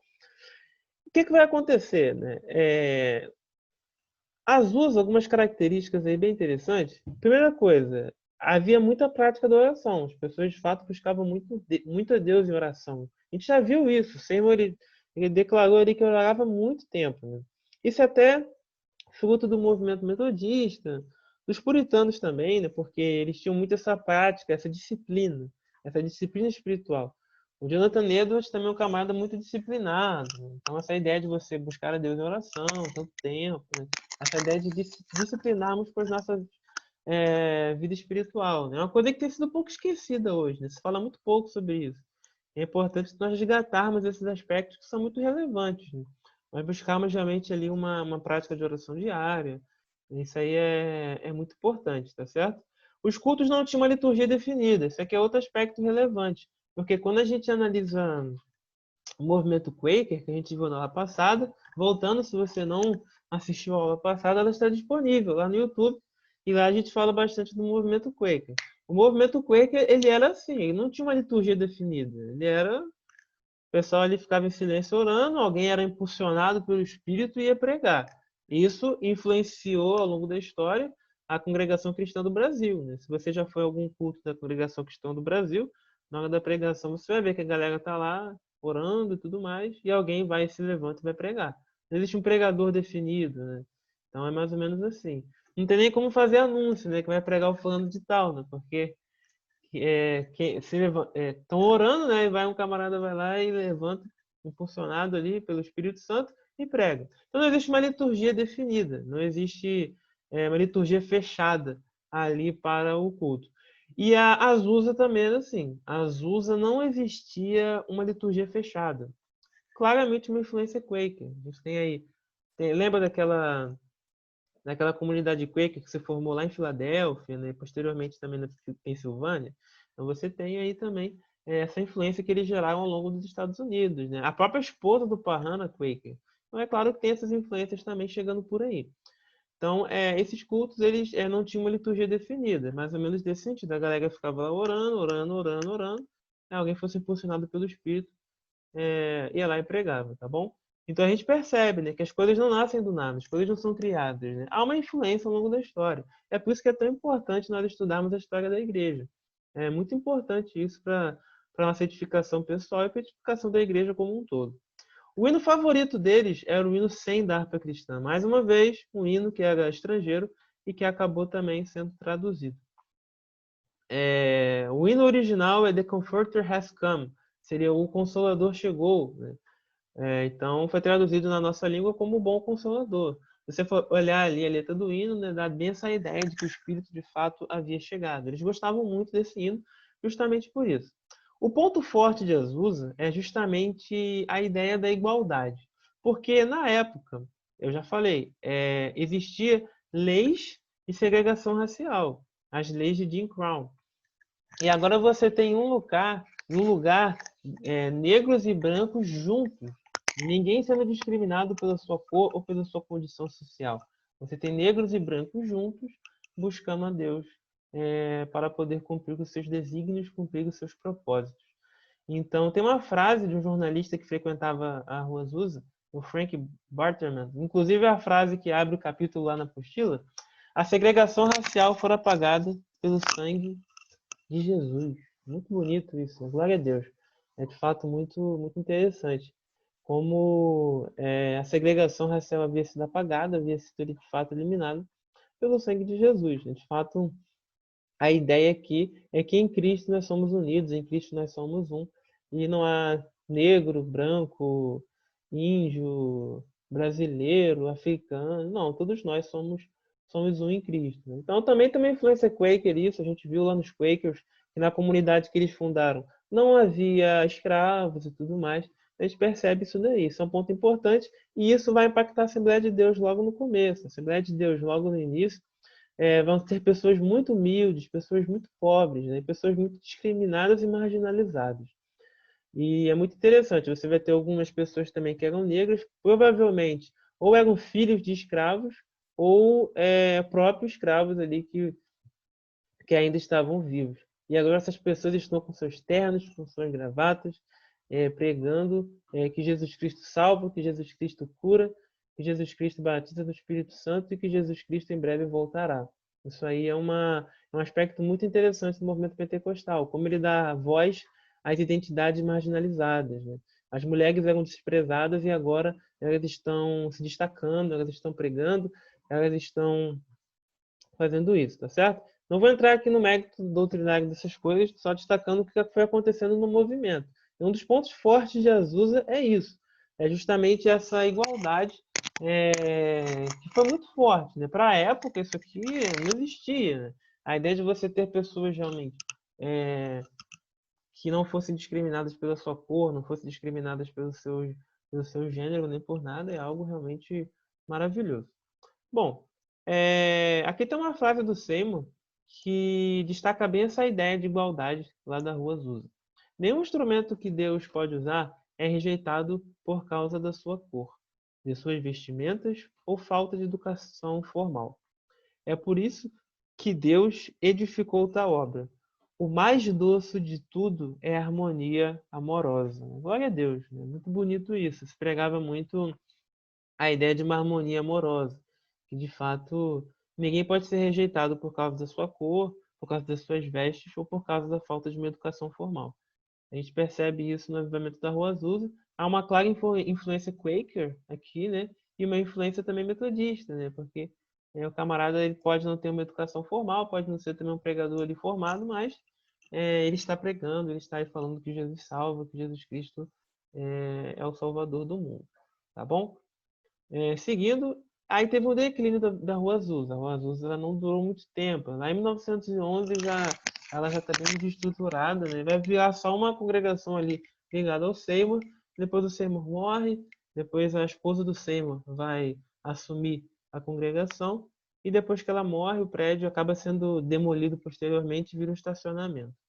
Mas mesmo com esse fim triste da Rua Azusa, o fogo que acendeu aquele local se espalhou por outros locais, se espalhou por outras localidades, né? Alguns pontos importantes sobre esse declínio. O primeiro ponto são os conflitos internos, né? O Seymour teve problema com algumas pessoas que estavam ali ajudando ele, né? Ele tem problema, por exemplo, com a Florence Crayford, que é uma mulher, por exemplo, que ajudava no ministério do Seymour, mas ela começa a ter algumas divergências doutrinárias com o Seymour, e eles começam a ter um pouco de atrito nesse sentido. Tem uma informação que não é tão oficial, mas alguns historiadores pesquisando, né, sendo mais preciso, né, o historiador Vincent Sinai, ele conseguiu informação, né, com algumas pessoas que tinham ali contato com o próprio Seymour, sobre a questão do jornal, o The Apostolic Faith, né, a Fé Apostólica, esse periódico que tinha, ele não era editado pelo Seymour, ele era editado pela Clara Lum, pela uma mulher que fazia edição, né, fazia todo aquele trabalho editorial, e o Seymour compunha alguns artigos, né, ele e algumas outras pessoas também. E o que acontece? O Seymour é o líder do avivamento, quando ele começou o avivamento ele era solteiro, A Clara Lum também era solteira. E aí eles acabavam ficando muito próximos, né? Aquela questão toda, ela era editora, eles escreviam os artigos, né? Aí o Seymour acabou transmitindo informação posteriormente de que ela havia se apaixonado por ele, né? Só que tinha um problema, né? Que a Clara Lum é uma mulher branca, né? E o Seymour era negro. Então, o Seymour, não se sabe ao certo, né, se essa foi a motivação, mas provavelmente o Seymour não deve ter casado com ela, né? Por causa dessa questão racial e tudo mais. Alguns afirmam isso. Não se tem como dizer isso com 100% de certeza, com 100% de certeza. Mas a esposa do Seymour acaba sendo uma mulher negra da Azusa, a Jeannie. E a Jeannie acaba casando com o Seymour. E o que acontece é que logo depois que eles casam, né, pouco tempo depois, a Clara Lum ela vai embora de Azusa, né? E a Florence Crayford também, que era amiga da Clara Lum. Elas vão embora de Azusa. E isso dá uma série de problemas para o Seymour, porque ela era editora do jornal. Então foi embora a editora do jornal e foi embora também a lista de correspondências, né? Porque esse jornal era meio com assinatura e você tinha a lista das pessoas que iriam receber esse jornal. E a Clara Luna levou a lista com endereço pessoal, né? Tem até uma matéria que ele publica no jornal. Né? Eu não, eu não botei essa situação para não dar ênfase mais aí aos conflitos, né? Mas tem até uma matéria que o Seymour coloca, né, falando justamente desse aspecto de que a Clara Lum tinha levado lá a lista com o nome do pessoal, né? O nome do pessoal queria receber o jornal. Então já tem um problema de comunicação e foram algumas pessoas que apoiavam o Seymour embora. O Charles Fox Parham vai visitar a Azusa algumas vezes, vai ter conflitos com o Seymour, principalmente porque o Parham ele tem uma visão um pouco diferente do Seymour em alguns aspectos. O Parham ele foge um pouco da ortodoxia, daquilo que foi se admitido como correto ao longo do tempo. O Parham ele acreditava no aniquilacionismo, que de fato não existia o castigo eterno para os ímpios, mas que os ímpios seriam aniquilados e que não iam ser castigados eternamente. O Seymour não concorda tanto com isso, dá algumas divergências doutrinárias e tudo mais, e aí mais conflitos também lá em Azusa. Um conflito que merece a nossa atenção é o conflito com William Durham. William Durham, ele é um pastor batista que vai visitar Azusa. E quando ele visita Azusa, ele demora um pouco para conseguir se aproximar do Seymour, até porque, como eu falei, o culto em Azusa era aquela questão, não tinha uma liturgia definida e tudo mais. Mas quando ele conhece o Seymour e tudo mais, ele recebe lá nesse local a experiência pentecostal, ele recebe o batismo no Espírito Santo, evidenciado pelo falar em outras línguas. Então o Durham consegue essa experiência. Em um primeiro momento, ele tem uma visão muito boa do Seymour e tudo mais. Mas isso não dura muito tempo. O Durham acaba tendo alguns problemas com o Seymour, porque o Seymour e o Parham, lembra do Parham? O Parham ele teve influência metodista, teve influência do movimento de santidade, do movimento Quaker. Então, o Parham ele tem aquela ideia de diferentes obras da graça. Você tem a primeira obra da graça, uma segunda obra da graça, e agora esse batismo vem como se fosse uma terceira obra da graça. O Seymour tem uma metodologia um pouco parecida. O Durham discorda de tudo isso. O Durham desenvolve uma doutrina, e aí é o ponto onde a nossa declaração de fé se aproxima mais, que é a ideia de uma obra consumada. De fato, não existe essa ideia de uma primeira obra da graça. Não, não, não, não. A obra foi consumada.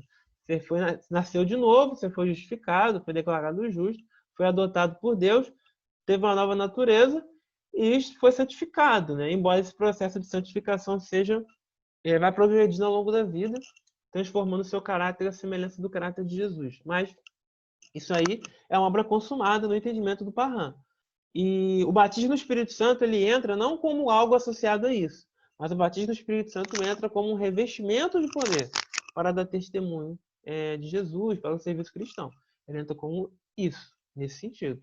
E aí vai ter essa briga, né? O Seymour vai estar mais alinhado com aquela outra linha que eu falei, né? E o Parham vai estar nesse sentido. E o Parham acaba levando com ele uma parte também, ou melhor, boa parte dos brancos que estavam em Azusa vão com o Parham. Inclusive o Frank Barterman, que é o jornalista lá que falou que a segregação racial foi apagada pelo sangue de Jesus, ele vai com o Parham também. E aí o movimento fica só os negros com o Seymour e tudo mais, né? O movimento começa a declinar, como eu falei anteriormente. E o Seymour vai mudar também a sua ideia sobre as línguas. O Seymour, ele simplesmente vai entender que não é bem assim. Porque ele vai ver que as pessoas estão falando em outras línguas, que eles estão sendo ali batizados no Espírito Santo, mas que essas pessoas não estão com uma vida transformada, não estão manifestando ali o fruto do Espírito. Então ele entende como que o batismo no Espírito Santo ele vai ser evidenciado não só pelas línguas, mas ele pode ser evidenciado como o amor. Na verdade, o dom do amor seria a grande evidência para o SEMA para o batismo no Espírito Santo. O Parham não vai concordar com isso. O Parham mantém a linha das línguas. E aí, por que o Parham é importante? Porque o Parham é batista e ele está voltando para Chicago. Quem é que está em Chicago?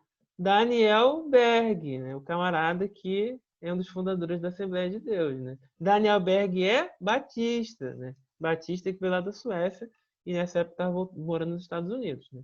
O Gunnar Wingren, ele estava nos Estados Unidos, mas não estava em Chicago. Ele estava em South Bend, na Indiana, pastoreando uma igreja lá nesse lugar. Então, é importante a gente perceber que a teologia do Daniel e do Gunnar vai estar mais alinhada a esse entendimento do William Durham. Vai estar mais alinhada com essa questão da obra consumada e o batismo no Espírito Santo como revestimento de poder, evidenciado pelo dom de línguas. Né? Isso aí vai ser uma marca muito forte da Assembleia de Deus e mantém até os dias de hoje. Né? Algo bem, bem firme. Né? É até usado, inclusive, para a consagração de obreiros. O camarada precisa falar em línguas para ele conseguir ir para o diaconato. Então é mais ou menos isso, tá certo? A Rua Azusa vai declinar nesse sentido, mas deixou um legado muito importante que acabou influenciando muitos líderes, né? Então, basicamente, a gente entende que assim, o movimento pentecostal ele surge, é até difícil definir o que é um pentecostalismo, mas vou apresentar algumas definições na próxima aula, quando a gente entrar no pentecostalismo no Brasil. Na verdade, não existe o pentecostalismo, existe pentecostalismos, movimento super plural, super diverso e complexo. Mas o entendimento do Daniel Berg e do Gunnar Wingren está mais alinhado, de fato, com o pensamento batista ali. Basicamente, os primeiros pentecostais do Brasil são batistas que falam em línguas. Né? Basicamente, resumindo de maneira bem simplória, né? O que seriam os primeiros pentecostais no Brasil. E aí, para terminar a nossa aula, uma citação do Stanley Horton, né? Um camarada aí muito... uma referência aí no movimento pentecostal. Existe a teologia sistemática do Stanley Horton, uma referência aí, bem interessante mesmo. E a gente vai também trabalhar um pouco ela mais para frente. Olha o que ele vai dizer sobre a importância do avivamento na Rua Azusa. Embora tivessem ocorrido outros reavivamentos pentecostais importantes, aí ele cita alguns aqui, a complexidade e a importância do reavivamento de Los Angeles continua a ser um desafio aos historiadores. Os temas da iminência escatológica. Iminência escatológica é a ideia que Jesus vai voltar a qualquer momento, de maneira iminente. A ideia do arrebatamento secreto. E do poder evangelístico, o legado de Parham, traçaram um caminho seguido pelos pentecostais americanos nos seus esforços agressivos para pegar o evangelho até os confins da terra. Embora o zelo evangelístico, embora o zelo espiritual pelo evangelismo tenha inspirado a obra missionária, os pentecostais podem aprender muitas coisas da mensagem da reconciliação, um dos pontos altos do reavivamento. Então, um dos pontos altos do reavivamento na Rua Azusa é justamente a reconciliação. Aquela ideia ali de você ter negros e brancos, de que todos são iguais ali perante Jesus, tá certo? Mas nós terminamos a aula de hoje. A gente conseguiu assim ter uma visão panorâmica do movimento pentecostal no mundo. A gente entendeu aí como é que o quadrilátero pentecostal foi se formando ao longo do tempo. E na próxima aula a gente vai ver um pouco sobre o movimento pentecostal no Brasil. A gente vai entender mais ou menos como é que essas ideias foram chegando aqui no nosso país e como é que algumas igrejas acabaram aderindo a essas ideias, tá bom? Pergunte se alguém tem alguma dúvida, se alguém quer fazer algum comentário, se alguém quer perguntar alguma coisa. Eu vou saindo aqui do compartilhamento de tela. Estamos em quantas pessoas? 9 pessoas, né? Muito obrigado aí a cada um que esteve presente na nossa aula. Muito obrigado pela participação. Se alguém quiser fazer um comentário, alguma pergunta, pode ficar à vontade. Esse é aquele momento que a gente gosta de tirar uma foto, né? Para dar uma moral aí E aí eu gostaria que quem pudesse, né, ligar a sua câmera, por gentileza, para a gente poder tirar uma foto. Seria bem interessante, só para eu poder registrar aqui o momento. Mais uma vez, muito obrigado a todos aí que estiveram presentes. Espero que todos os conceitos tenham ficado claros. Tem gente ainda se preparando. Eu espero que todos os conceitos tenham ficado claros e que os irmãos tenham aí compreendido mais ou menos essas ideias importantes do movimento pentecostal no mundo. Vou tirar agora, hein, gente? Pronto, muito obrigado. Então, é muito importante esses aspectos, né? Vocês viram aí ao longo da história, mais ou menos como é que esse movimento foi se formando. Tem muitas mais informações, tá, gente? Muita mais coisa. Mas eu vou também compartilhar muita coisa com vocês no grupo. Tem muito material. Vocês viram que na última aula eu compartilhei muita coisa com vocês. Vai ter muito mais agora. Tem podcast, vai ter artigo, vai ter uma série de coisas falando um pouco sobre esses personagens aí ao longo da história e as contribuições que eles têm. É claro que tudo que eu falei é apenas uma introdução, é apenas o começo, mas assim vocês puderam aprender um pouco aí de como tudo isso se formou ao longo do tempo. Bom, temos uma pergunta aqui no chat, então muito obrigado mais uma vez pela presença de cada um. Eu vou fazer uma oração e logo em seguida eu vou estar terminando. Que Deus abençoe a vida de vocês. Muito obrigado, Deus, pela oportunidade de estarmos aqui, podendo aprender um pouco mais sobre o movimento pentecostal. Obrigado por cada um, Senhor, que participou aqui dessa aula, Pai querido. Verdadeiramente pôde estar aqui aprendendo um pouco mais, Pai amado, das nossas origens e vendo como isso se desenvolveu ao longo da história. Toma a vida de cada um nas tuas mãos, perdoe pelas falhas, Pai, pelos pecados, e que o Senhor verdadeiramente tome as nossas vidas, Pai, para que possamos ser bênção nas tuas santas mãos, que possamos continuar te buscando, como essas pessoas fizeram no passado, Pai, para que possamos ser instrumentos nas tuas mãos na época atual. Muito obrigado por tudo, dá-nos uma noite de paz e tranquilidade na tua presença, que o teu nome seja glorificado na nossa vida. Obrigado por tudo, Senhor, em nome de Jesus. Amém. Então, que Deus abençoe a todos e desejo a vocês uma excelente noite. Fiquem na paz do Senhor.